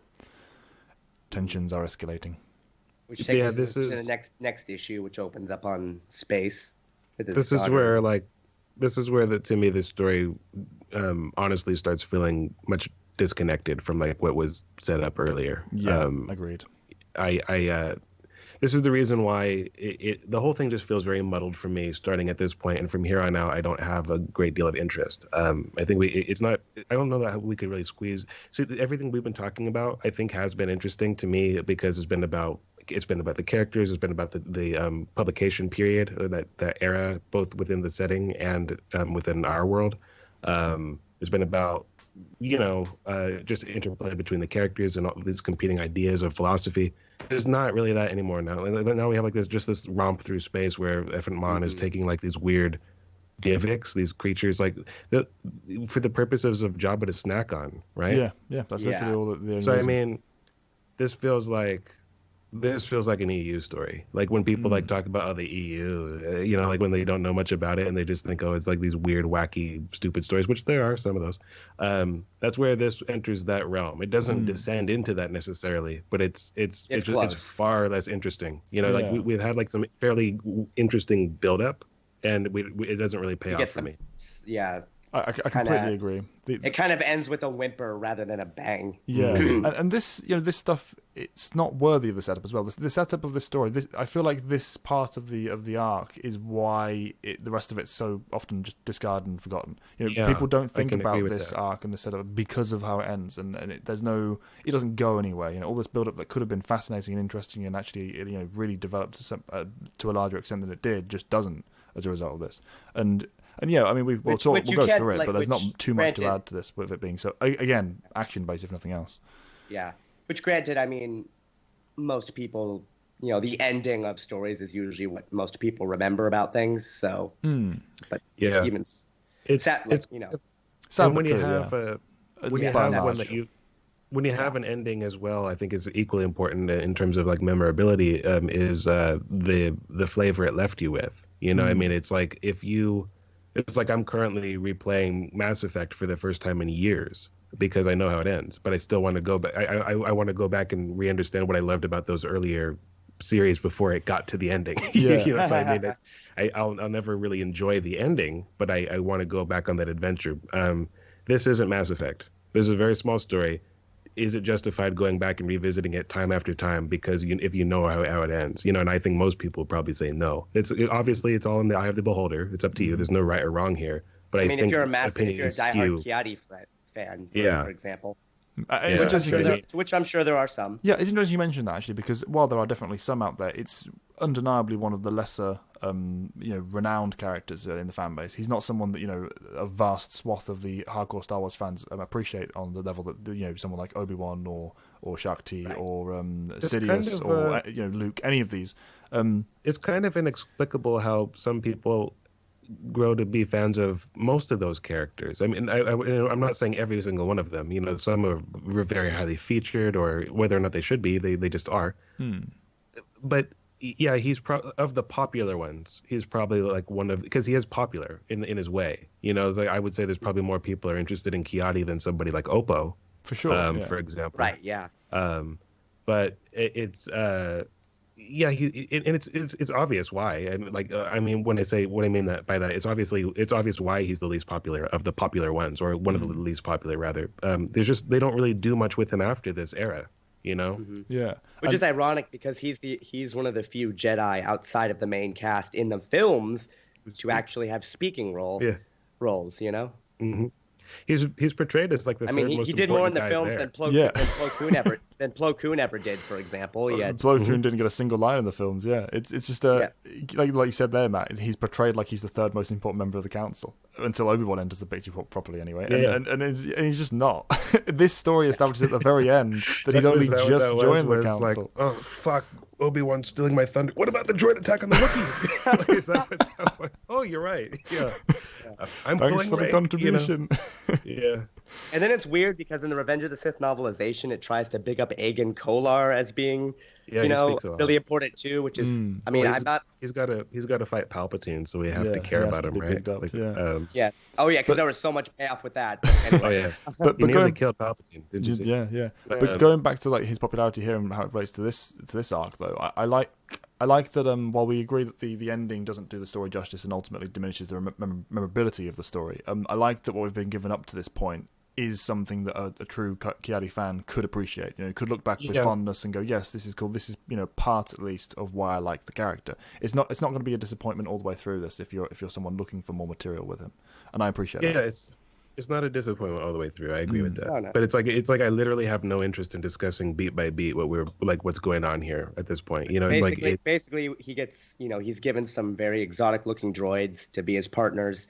And then we cut to him going into space to try and get his daughter back. And I guess we could talk about. The fight's just kind of. It's there. It's basic. It's basic action. It is unique in the sense that it's one of the few fights that takes place, in space. We see him swinging a sword, and he's wearing a spacesuit, which is kind of rare. Yeah, it's true. It does play. What it's doing. I'm not saying. I completely agree with all of us that this is the worst part of the arc, but it's not like they're doing anything bad. It's very focused action by the numbers kind of stuff. We get some nice little spins on it. We get the suit. We get the approach to space. We get the new alien types, and we get when they're down on the planet doing the ship fighting thing. We get some tactical thinking and forethought and interaction with the droids who are pretty creatively established, and we get it's all good. We get Ifat Mon killing the. That's the bit I want to mention in a minute. Actually, that's the bit I want to focus on, the kind of the emotional side of this, because that's where I think it still kind of clings to a certain extent to the quality it's maintained throughout. But aside from that, the action beats themselves are so they're all fine and they function, but like you say, they're pedestrian. They're nothing that stands out to us, especially in the Star Wars setting where we've had so many exuberant examples of whole conflicts sustaining. Which again is kind of the big I guess you could. It's Ifat Mon. And Jabba to an extent. And we also know that he's not doomed because he comes back and so it's like he can't. It's like with that foregone conclusion. How exciting can this really be? It's not. It's kind of doomed from the start. Especially with how they're framing it. You can make you can play with the character that the ultimate conclusion of and have them be interesting, but because he's not the focus, he's just this kind of ancillary antagonistic force. He's not the villain of the story or anything, or is not how the narrative is focusing. And it's also clear he's not about to go on an arc. Yeah, he's just that standalone villain of the week kind of situation, which it all adds up to making this very kind of simple and okay. Nothing that's specifically flawed, but it's an ending rather than the ending. It's an ending because the arc needs one. The story needs to stop. Like it doesn't feel like a natural conclusion, and it doesn't really bridge this exact story with another one. So it's just kind of stopped. It now feels like the end of an episode that just comes at random.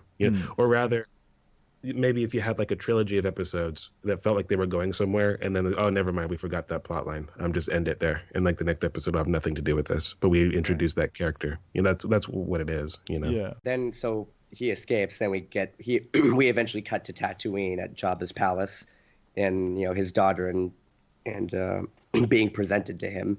Yeah, the daughters who I want to focus on here, because throughout this action piece, this is where the camera focuses on her and her situation here, the teens that she's with. I like how the story is presenting her gradual change of mind, the acceptance of what she's done and how she needs to, she's coming to this realization ultimately in the finale or the climax. When she's in the pod and she's thinking, I thought about not getting on, but I did, and now I'm in one hell of a load of trouble that I otherwise wouldn't have been. And then that leads to the emotional revelation of when she gets left behind, or they almost leave behind in the escape pod exit and stuff. Like everything's building up to kind of, we start seeing her thought process more. She's been absent from the story because she's been the target of the hunt for Ki-Adi. So now that he knows where she is and we know where she is and the whole situation, we can zoom in on her perspective and how she's grown. And I like from the start of this action sequence to the end, we get little bit tidbits that ultimately conclude with her having grown, with her having learned a lesson, which for me is particularly effective given the relative inconsequentialness of her entire character. This is not someone who ever comes back. This is not someone who ever needed to be explored as much as she was, but they still spent time on it. They still decided to stick with that quality. They didn't completely just give up and throw their hands up and fine, let's just end the episode kind of thing. You really do get the sense that they were trying to build something up for future arcs with all this, but yeah, like you mentioned, it doesn't really ever get resolved, unfortunately. Yeah, nothing comes of it. And she would have been a character I'd like to see him come back again. If she came back later, be it just as a random background NPC or even as someone who becomes a Jedi later, it's just they could have done something with her. Given what we were given the foundation from this arc, you get a kind of odd pseudo Jedi family in Thom, Ayla, and Quinn later on, where and to an extent Trasa, where they all kind of like involved in each other's business, and Cara, genuinely, she could have been that for Ki-Adi. She didn't need to be, but it would have been a nice flavor if you were going to keep using him later on. Like it's not as though everyone a Jedi knows has to be another Jedi. They can have companions of other natures, Yeah, completely. which is obvious, But that she would have been a built-in excuse for that. But like we said, it doesn't really. She's not. So there's that. I found the humor of her being snarky with her quote unquote friend very appealing as well. When she was just like, "Oh, you're catching on to that," you've got. When she was saying, "You think," I found that quite funny. It helped endear the character to me in the fact that she wasn't just this one note, lesson being learned character. She had some spirit to her, some spark. Yeah. And can I just say, just leave it to Jabba to come up with one of the most exotic ways of killing. It's like, what we do? Let's take them and let's strap them to the top of my palace and have them get struck by lightning. It's like, it's that Zuko going to hunt for the storm again thing. It's like, look, I can feel the storm. But at least he had some purpose when he was doing that. Like, Jabba's just doing this for shits and giggles. Well, what else does he have to do? At this point, what does he have to do with his time besides thinking of fun ways to kill people he doesn't like anymore or causing problems for him? It fits with his character. It's so bizarre. But then again, I guess he is hundreds of years old, so he's probably gone through all the other methods. Yeah, it does feel very. It feels very weird because this is Star Wars, and when your perception of Star going into this is like Vader's on the loose and very goal oriented and that kind of stuff. What was Jabba doing this day? He was strapping someone to a lightning rod. It's very like, remember, he's a bad guy. Yeah, like that's not something he's likely going to really be doing. Yeah, and all for the sake of minor distraction to keep his shuttle, eyes off his shuttle as it took to the air. Like I like that they gave it's almost as though a somebody reason asked for it, him, but it's "Have very you filled loose. your Yeah, so somebody asked him, "Have you filled your villainy quota for the day?" Oh no, I need to commit one more heinous act. I'm sorry, I forgot. That's how it feels to me. And it's it feels very 80s as well. Like even just the presentation, the victims on the with the chains and standing up on like the platform. It's very like, okay, this is clearly. This really feels like a TV episode. Yeah, I mean, did they have those chains up there already? Did they install them for this? You can't question any of it because it's so ridiculous. And yeah, it's detrimental to the story for me. Not massively so, but it also doesn't fit with it doesn't fit with the idea of like a gangster crime lord to me. I mean, that's what it is. If this was like I don't even know what. Maybe like a slave ruler, like a monarch style situation where you have a bit more ceremony attached to things, that or history, tradition. That could have been applied. But I understand the ceremony of dropping somebody into like your Rancor pit. That makes sense because it's like blood sport and like you can watch it from like your throne and like it just that feels appropriate. This though just seems like I wouldn't put this much effort into this. That, if I was Jabba, that's just what it feels like. It feels out of character in that regard. Yeah, completely agree. So then we get he does save them, and then we get this touching reunion between father and daughter. The realization before he saves them as well. I like the way that's presented. I know I said about the climax of how she has that resolution, but the resolution itself, when she's like, he's just a Jedi. They can't. They're not gods. They can't do everything. They can only do the best they can. And I like that realization. The look in her eyes. The kind of why is it taking me this long to pick this up? Why does it feel like forgiveness? I really like the depending on your mileage on it may vary, but I like at least the attempt to apply some sort of dramatic kind of thematic poetry to it. This isn't just let's just hand wave it, wrap it up, all happy and Well, they put some thought into it. Yeah, that's for sure. They did. They were trying. I don't want to give the impression that I think they just stopped trying or that they gave up, but it's not. I don't even think they really necessarily ran out of steam. I just think they ran out of the ability to keep making this compelling at somewhere along the line because of how low stakes this all is, and how disconnected it is from everything else. But that comes into play in retrospect. It's not really a mark against this arc, but because it feels so isolated from everything else, including this same series of comics continuing forward. Yeah, it just doesn't. It just kind of wraps up. That's all. Yeah.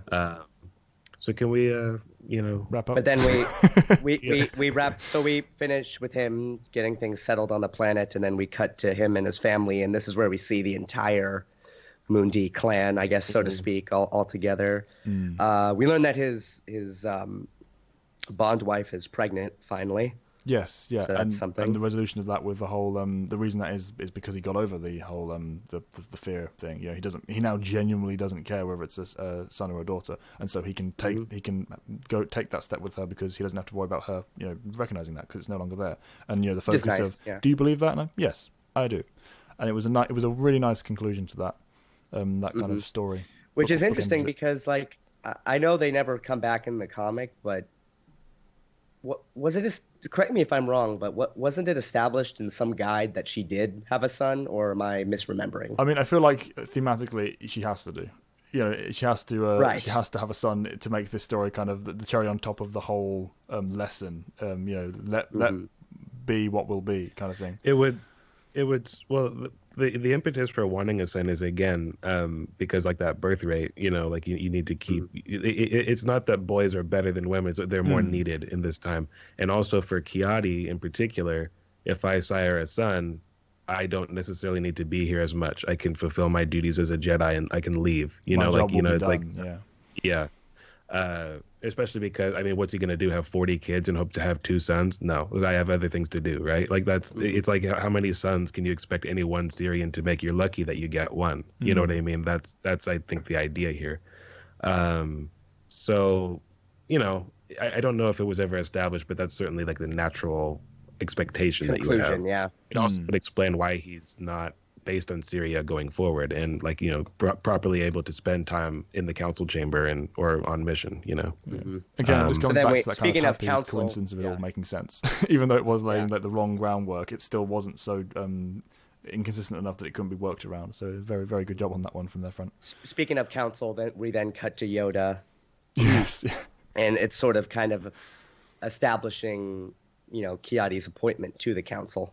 Yeah, it's like, oh, Micah Giet's dead for reasons we'll get to later. I mean, Ki-Adi's doing pretty well. You know, he didn't lose track of his mission when his daughter was in trouble. That's good, right? And Mace is like, yes, this Ki-Adi is very good. Mace isn't in this comic. No, but it's a discussion, isn't it? Later on. Yeah, that's it. But sorry, you're right. Yeah, true. It was not here. It's irrelevant. Yeah, but he's talking about acts of war at the moment, guys. But Yoda in particular, here he's like, this person's good. He's done a good job, and that's why ultimately he was the first knight to be, or one of the first in this era, to be appointed to the council, just because they needed someone to fill Giet's seat, which I find amusing. But it's notable that they didn't have that seat filled, lost at that point. That came later. So the fact that it all happened out of sequence, I like the attention to detail in the timeline, despite the publication difficulties. Yeah. But it's not like Acts of War came out a crazy long time. Oh, sure. But the fact that it was a little bit after, it's nice that they're keeping this all cohesive despite it being out of position. Mm-hmm. And that sees up Prelude to Rebellion. Yeah. We get the political wrap up, and that's about it. It's tensions have resolved because the daughter gave testimony to saying that these guys are crazy and this is mental, and let's maybe calm down a bit, and that's the end. That's the wrap up. So thoughts? So a simple story, but still a satisfying one. A bit dated, and unfortunately, a lot was set up that doesn't get resolved later down the line. Unfortunately, but overall, it's not an unenjoyable story. It's just very simple. I think it's enjoyability is heavily subjective no matter what. But I mean, in this particular case, I think that even by the standards of what you come to expect for this series of comics, this isn't at all indicative of it. This is not. It's just different for a multitude of reasons, which we've touched on. And me, personally, I don't know that I would call this a good story. There are elements of it that I think are totally very well told. I think there's a decent amount of ramp up. I think it's an interesting flavor. I think it's an interesting commentary on certain events and just character dynamics and cultural, just elements within the setting. And I'm glad that we have it, but I don't know that it's a good story, and it's certainly not. And it's mostly because of the ending just feeling so disassociated from what came before. And I think we've all agreed on that point at least. But that to me is a heavier detriment to me than it might be to you or Callan. But the reason why I'm glad that we have it is because it feels like an elongated. So I have these visual dictionaries that this is not the one that I owned as a kid. The one that I owned as a kid, I read it so much that the pages all fell out. But I found this at a thrift shop and got it for like 50 cents. But when you look through these, they'll have a character and there'll be a line pointing and saying, this is something that they got on some mission somewhere, right? You're I'll just never know what that's about. Well, when you read about Ki-Adi-Mundi, it says, well, he has wives and he's an unusual Jedi. And, he, not that particular book necessarily, but reference guides of that sort. Those are all things I knew about him, but I didn't know that the story, again, I didn't read these when they were coming out. I was 7. So I didn't realize that they actually had stories that concerned it. So it's nice being able to see a broad statement or an unusual statement about a character explored in great detail. When this Jedi, he has children and he's been allowed to marry, and he was on the council, but he was a knight. He wasn't a master at the time. At the time, I just thought that was an interesting little bit of flavor that mightn't be, it might be a hand wave or whatever. Just a statement, and that's it. It doesn't have to be any more than that. But it's nice that more often than not, because of just how the scope of the expanded universe, when you see a statement like that, there's normally a story attached to it, and that was something that I continue to love and appreciate, and sometimes I'm still surprised by, because I haven't read every story. So yeah, I mean, I'm glad to be able to revisit it and see that stuff in action, but I don't know that I call it a good story in the end, but I'm glad it exists. I completely agree with all of that. I feel like if you know what you're getting into, you might be able to get something out of it, but if you're just picking it up, you might be a little bit disappointed. Yeah. Really, I would only say this is an absolute must read if you're a diehard Ki-Adi fan. Agreed. I agree with that. Oops, sorry, I can carry on.